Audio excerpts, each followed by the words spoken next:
2019. Okay. So welcome here to our, excuse me, inauspicious way to start with a cough. Welcome to our live chat here with Admirals President Jon Greenberg. People watching out there online, Facebook Live, YouTube, Twitter, wherever.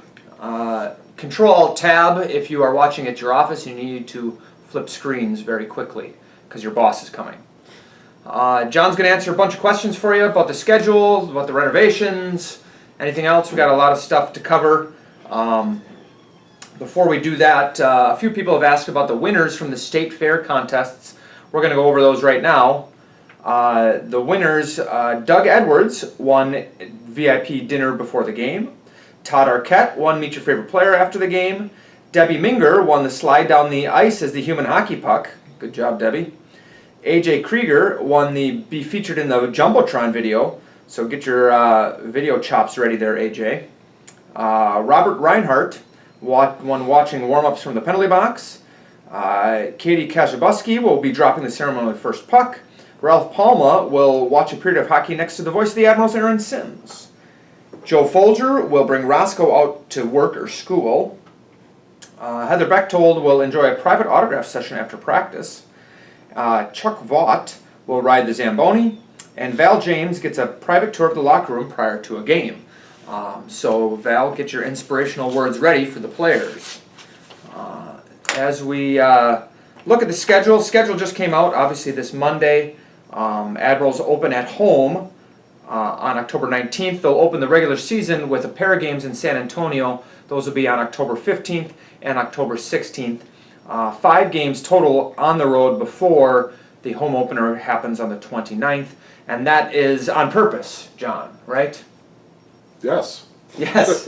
He thought I was going to talk the whole time. He didn't know he was actually going to have to answer questions. Yes, the home opener on October the 29th. The reason why it is a little later than normal is we just wanted to make sure that all the work being done in the UW-Panther Arena is complete, cleaned up, and we have a chance to do some run-throughs. Guys have some chances to have practice and get used to their new surroundings before playing the first home game. So we will be on the road for a handful, and then back home here for a game against the Iowa Wild on the 29th.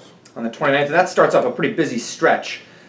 October 29th can almost be brought into November as a November home game, and so then we go October 29th to November 26th with quite a few home games. It looks like 2, 4, 6, 8, 10 home games there. That's a busy stretch. That'll test the new building and the renovations pretty good there, I suppose, huh? Yeah, but we got to play 38 home games, so starting 2 weeks later than the regular season starts means that we have 2 weeks less of the schedule in order to get those 38 in, and so we will have a little bit of some home cooking there to get us through the month of November. But then after that, really, the schedule is very well balanced. The month of December is a little light on home games with only 4.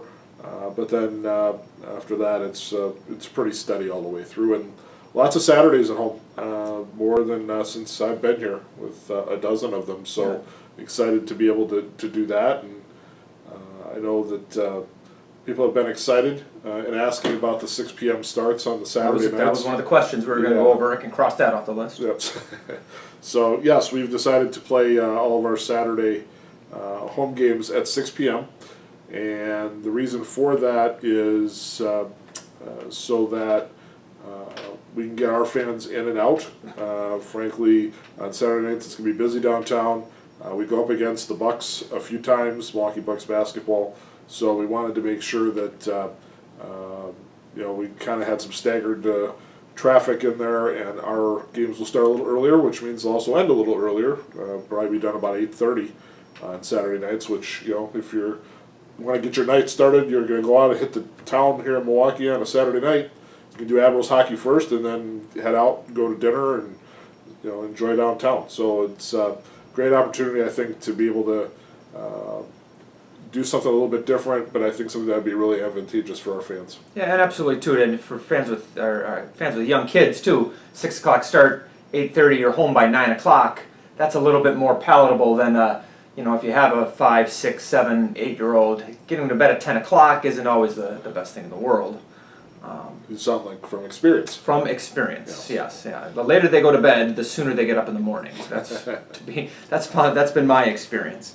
And then another thing different from last year, we're heavy on home games late in the year. Last year we had very few home games end of March and into April. This year we're pretty heavy on them with April, and that's just how the schedule sort of fell, right? I think it's how the schedule fell, and I think it's also our ability to submit more of those types of dates with the move to the Panther Arena is having better dates to turn in late in the year. There's not as much competition in this building at that time of the year, so it's a good thing for us, and the league was very, very good about giving us those quality dates late in the season when those games could be really, really important from a hockey standpoint.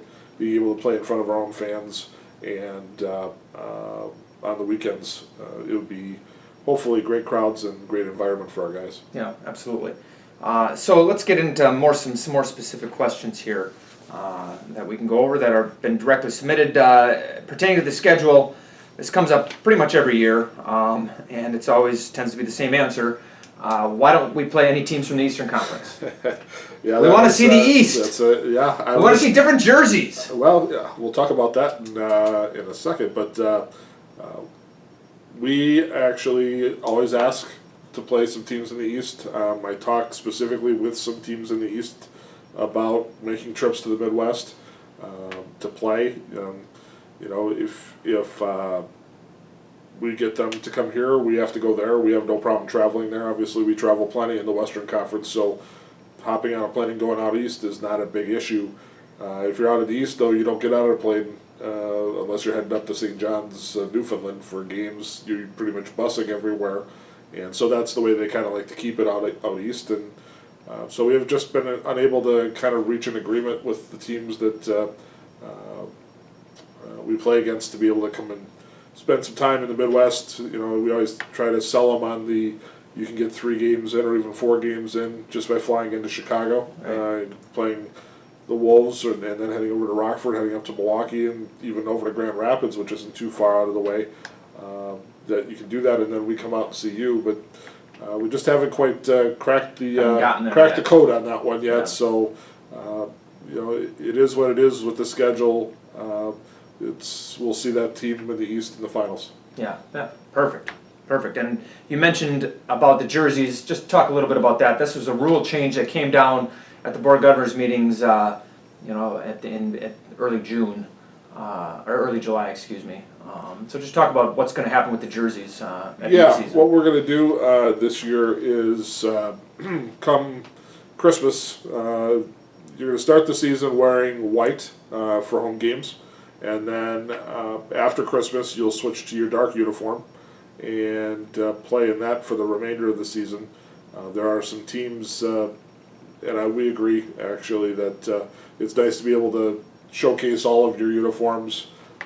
Obviously ours is very, very popular. Our road jersey, highly regarded, is one of the best ever.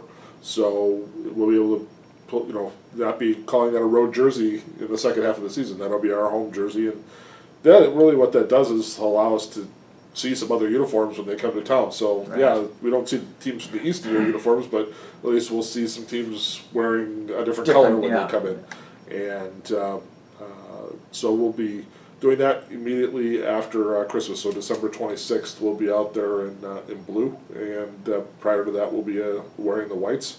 And if for some reason we need to switch it up for a night or something, we'll certainly make that happen. And then we'll also have our third jersey, which is the light blue one that we've been wearing for years. That will still be in play. And I'm sure at points during the season they'll have specialty jerseys that we will wear. We haven't made any formal decisions on what we're going to do with those yet, but excited about putting those together. It's always a lot of fun to come up with the concept and raise a lot of money for charity doing it. Yeah, absolutely. That's a good segue into a different question that we've gotten in a number of different ways. But the gist of it is, when does the promo schedule come out, and what bands are we bringing in, and can we bring in the Dropkick Murphys? That about sums it up. That's well. I will tell you that the promotional schedule is a work in progress, but it'll be quick progress. I expect actually to hopefully have a good chunk of it put together over the next 10 days, so that we can roll some of that out, especially the early season type things that we're doing. Concerts, we have got our oars in the water on that one.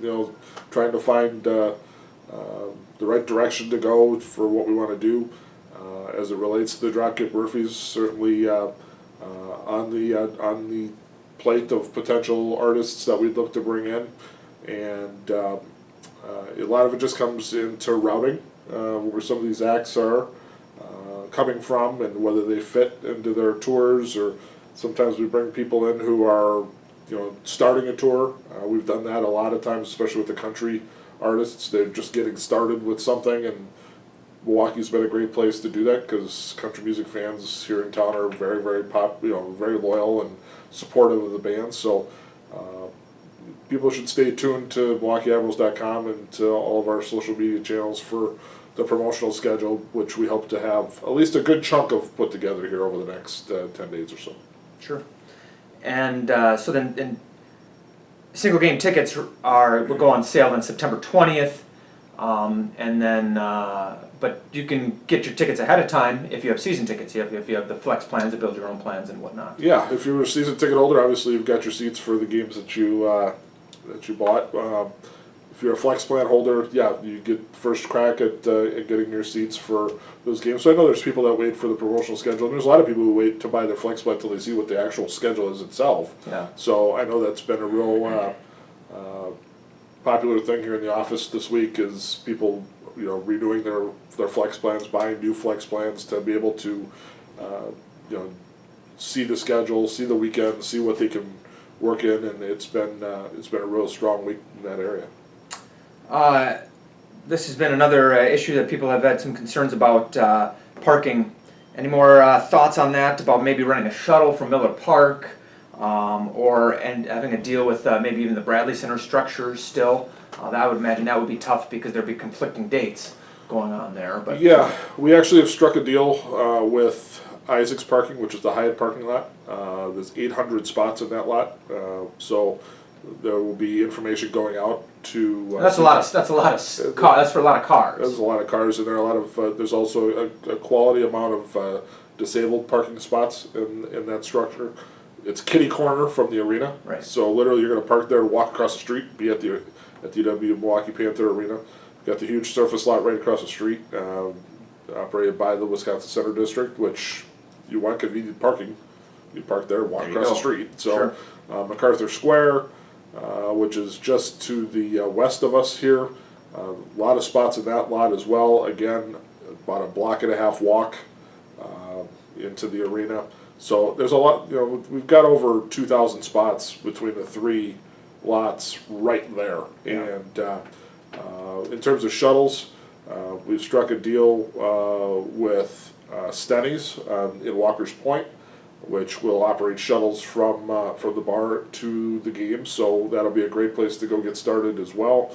And as it pertains to shuttles from larger just parking lots, park and ride type of concepts, we've had some discussions with that. We haven't been able to really finish anything off in that area yet, but it is something that is on our table, on our plate. So we are working on that. But people who are interested in buying parking vouchers for the Hyatt/Isaac's parking lot, the information about that will be going out here over the next week or so. Sure. As we're just finishing up a website a link to our website to be able to buy parking. So people have an opportunity to get parking lot right literally across the street. Yeah. At a reduced rate. So it's going to be a real nice option for people. And as far as people coming and going from the building, if they want to park at the Bradley Center structure, for whatever reason, they still can, and they can get in off of State Street to they don't have to walk all the way around, right? That is correct. Yes, the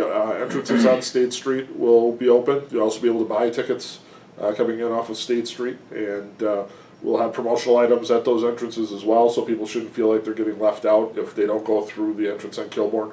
But yes, the Bradley Center parking structure certainly will remain an option.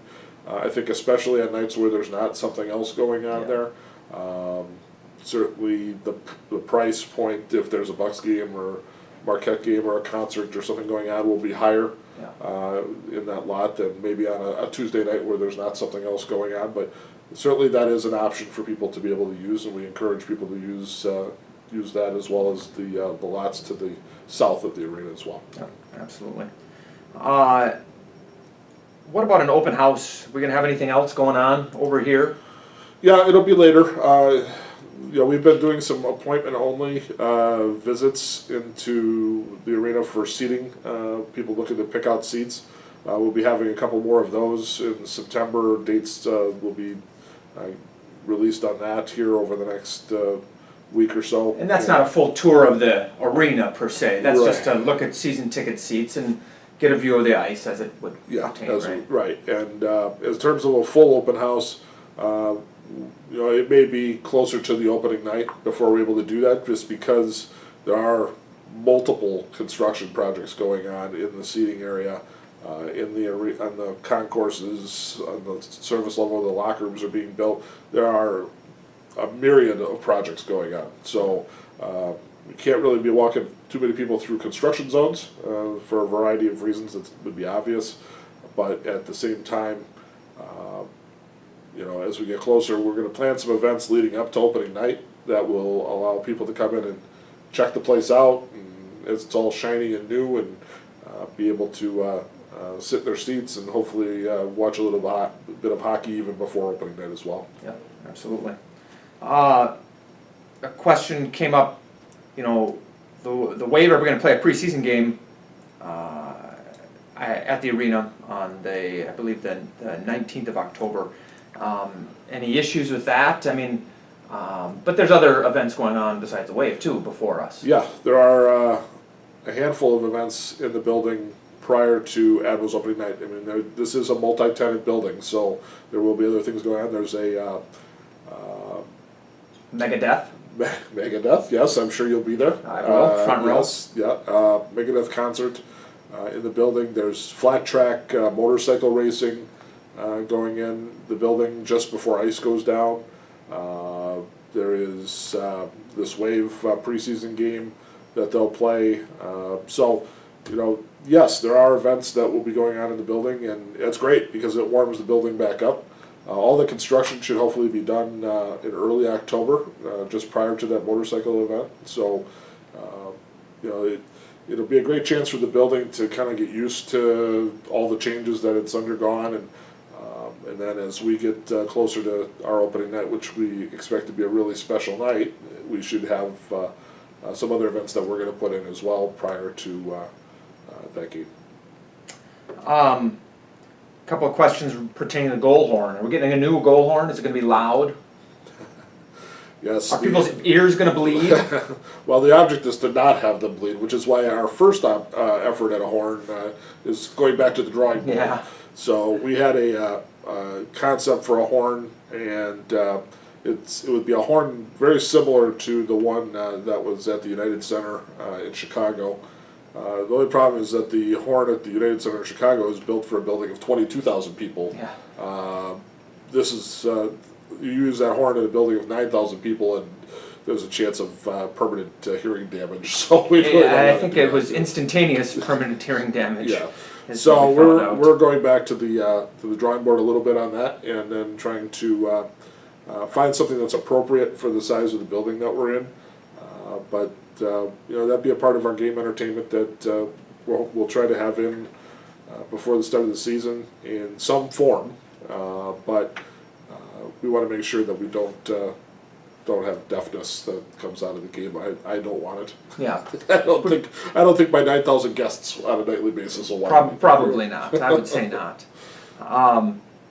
And so that's obviously moving in the right direction, though. What are the chances of poutine being served in the concession stand? I mean, the origins of the sport are Canadian, so. Yes, I had poutine about 6 months ago here in town, someplace, and it was quite tasty. And for those who don't know what it is, there's gravy, there's cheese curds, there's French fries. How this is not caught on in Wisconsin? It's ridiculous, to be honest. Yeah, it's a Canadian dish, and it is hearty. That's probably the best way to put it. But you know, we talked with Levy, which is the concessionaire in the building, about food options.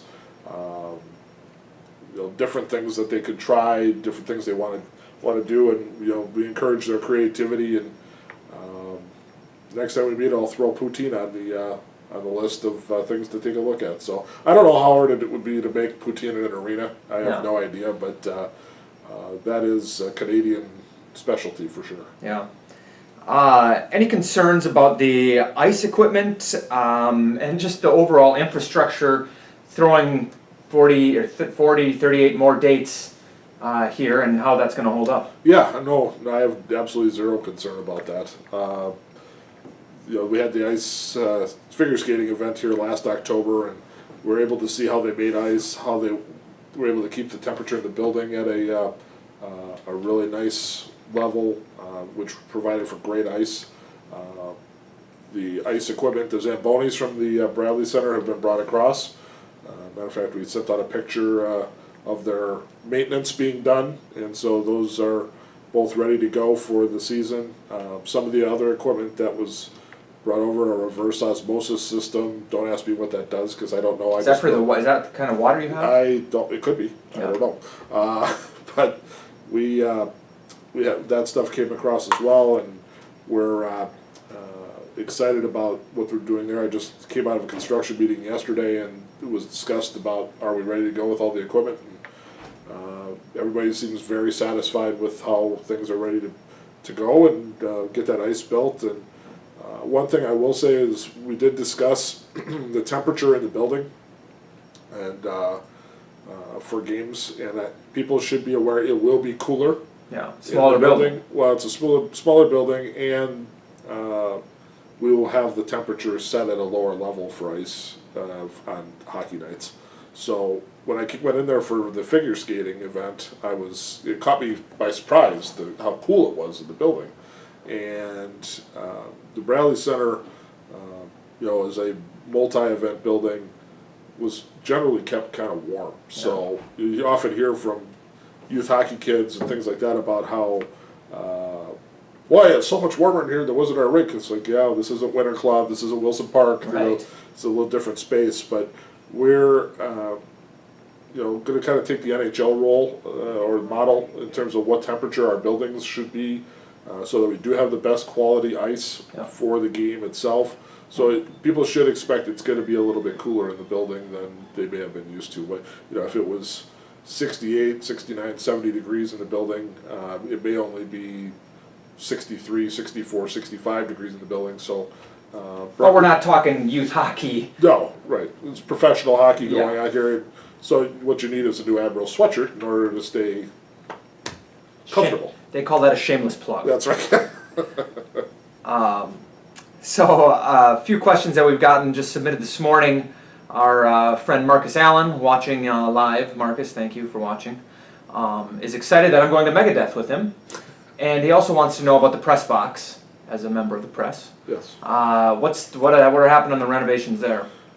Well, I let Charlie pretty much do whatever he wanted. So if there's any complaints by the media, they should be directed to me. Yeah, Charlie. Please. But you know, it's a different setup than what people would be used to at the Bradley Center. There's no radio booth, so to speak. So Aaron and his compatriot from the other team will have spots on press row, and we've created some new areas up in the top of the stands that are specifically for the radio broadcasts up there. So he'll be out in the crowd. You'll be, if you're at the game and you're sitting, you're going to hear him. But so, don't grab his mic. Don't grab his mic. He won't like that. But a lot of places we go to, you sit in the crowd, and press boxes are built into the stands, and that's just the way it is in the buildings that we're in. So it'll be similar to that here. It'll be a kind of an adjustment period, I'm sure, for people in the media, but not something they're completely foreign to in a lot of the places that they go to. And with that, I'm sorry to interrupt. Wi-Fi in the building, from a media standpoint as well as a fan standpoint, is going to be greatly enhanced. That project is finished for the year, so we were able to kind of check that one off. Nice. But numerous more wireless points in the building. I think that people will find this building to be technologically advanced. Obviously the wireless experience and people, what they do with their smartphones everywhere in the world. They want to have that type of connection. Yeah. And they should know when they come to this building that it's going to be really good. Yeah. And we're really excited about that and glad that the building took the initiative to upgrade. It was good before. I would put it at a very high standard now. Yeah, that's great. Good news for everybody, especially those Instagramming, snapping fans. Just keep your eye on the puck at all times. Keep your eye on the puck. Yeah, exactly. Who do you think is going to be up and going to make the leap from the Admirals this year to Nashville? Admirals last year to Nashville this year. Yeah, that's a great question. Training camp starts for rookies here in just a couple of weeks, so summer's coming to an end for the hockey players. I think some of the guys that finished the season there that were with us for most of the year, I think have a good chance. The Colton Sissons of the world, I think he's got a really good chance of being there, permanently. Yeah. Obviously, Victor Arvidsson had a wonderful playoff and had a game-winning goal, and he's probably one of the most fun players I saw over the last few years. He's a really fun player to watch, and I think he's a guy that with that kind of speed and stuff, he's a guy I think is just going to stick there.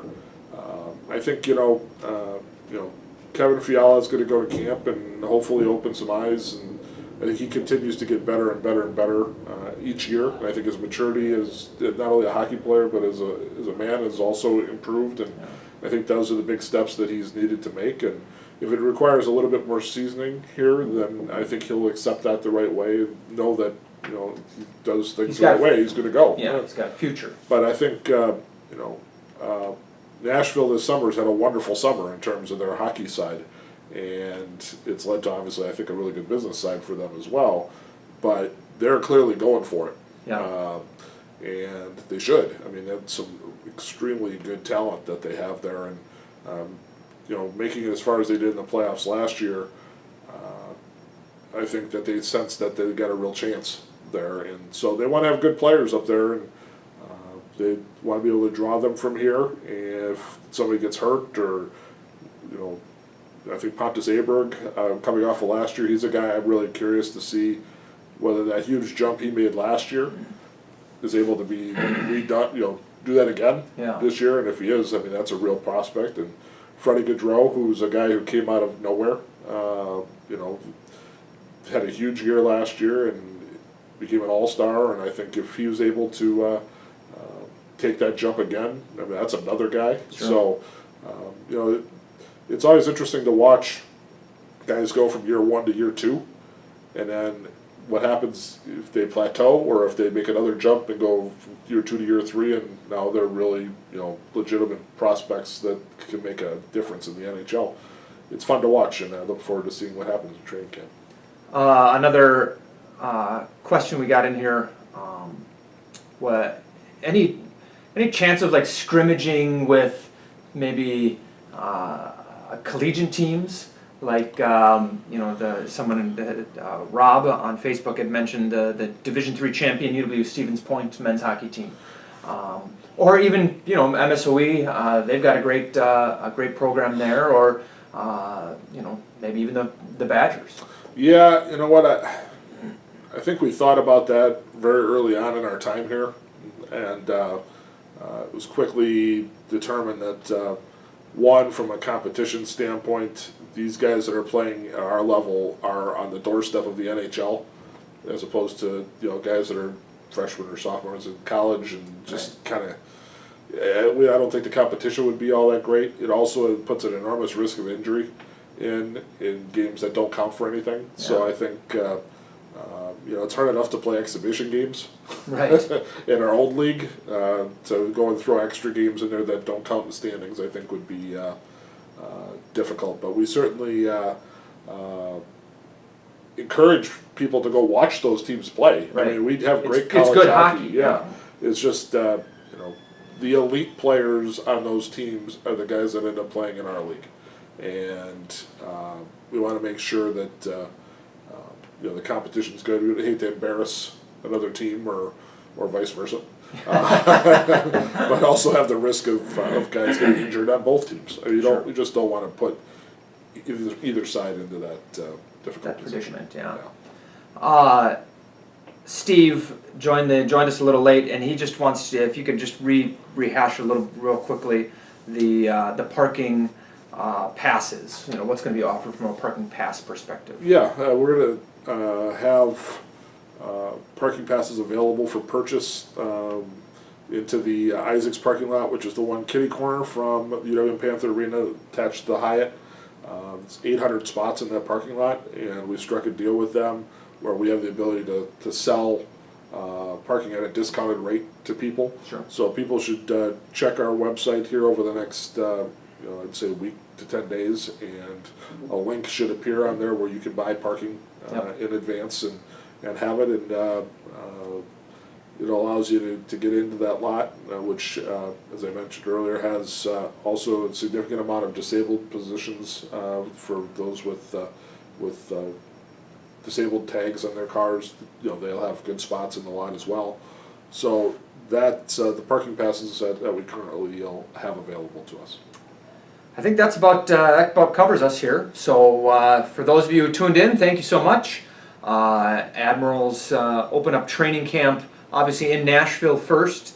Rookies will start, I believe, around September 15th, 14th, somewhere around there, and then a bit after that for the veterans. Before that, World Hockey Championships. First time those have been going on in quite some time. Yeah. World Cup of Hockey, actually, not the World Championships. Right. Different. Should be interesting to see how that goes, because